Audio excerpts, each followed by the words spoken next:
لم اشعر بيه في حياتي قبل كده خالص.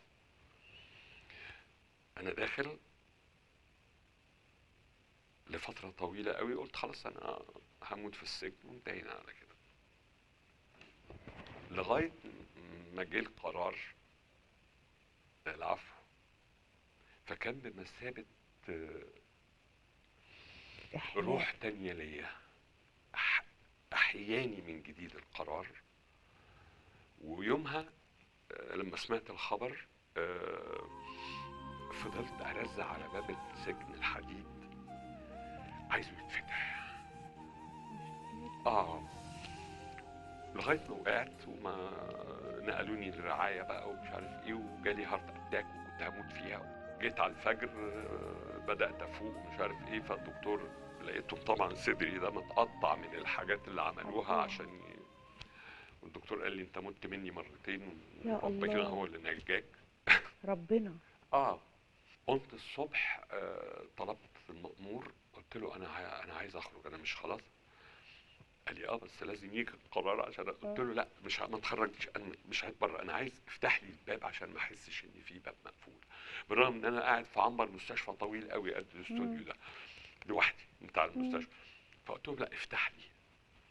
فالظباط بقى اتحايلوا عليه وخرجوني، وقعدت معاهم بره في الجنينه ومش عارف ايه، وخرجت بره. حمدت ربنا وشكرت طبعا ان انا طبعا. خرجت بعد هذه المحنه، وشكرا طبعا ان الدوله اهتمت، وشكرا للرئيس ان هو اصدر هذا القرار، لان انا بهو بعترف لك وبعترف للناس كلها انا ما عملتش حاجه، اقسم بالله ما كان عملت ظلم. حاجه خالص خالص. انما انا اتخذت بذنب مش بتاعك. مش بتاعي، وعدت الحمد لله.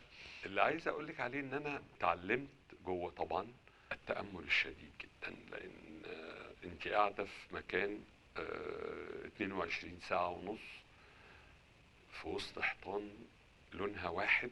22 مش 24؟ عشان عشان بتطلع في ساعه ونص بنخرج. تخرج. اوكي. اه 22 ساعة ونص. 22 ساعه ونص مقفول عليكي باب. فكنت من كتر التامل كنت بغير الوان الحيطان بعينيا عشان اغير اللوكيشن. ازاي يعني؟ تحاول تشوفها اخضر، تحاول اشوفها تشوفها اخضر، اشوفها اصفر. زرقاء، اشوفها بيضاء، اشوفها حمراء، اشوفها وتبقى انا عايز اشوفها ازاي. احاول تتأمل. اغير اللي جوايا. قراءتي الكثيرة للقرآن طبعا جوه ديت كانت شيء ممتع جدا. لما خرجت الأستاذة إسعاد يونس طلبت مني إن أنا أكتب ده كل حاجة. لازم. وكتبت. كتبت طبعا حاجات كتير قوي ومحتفظ بيها عشان لو يوم ما أموت بنتي تلاقي حاجة. ربنا يديك الصحة وطول يا رب العمر. يخليك. ف بس أنا لما خرجت اتعوضت كتير قوي عن الفترة اللي كنت فيها، واتعوضت تعويض سيبك مش مادي انما نفسي. انك تلاقي استقبال الناس ليكي حلو قوي، استقبال زمايلك ليكي حلو قوي، انك تلاقي مكانك اتوجد او موجود وبداتي تتفاعلي معاه بشكل، برغم من اني كنت في حاله ذعر ليه؟ من رجوعي. ليه؟ المواجهه مع الناس مش سهله، خصوصا بعد انت قصادهم مدانه. آه، الناس مش عارفه تصدق انت مدانه ولا مش مدانه، انت ايه. فالاجماع لا ده مدان خلاص.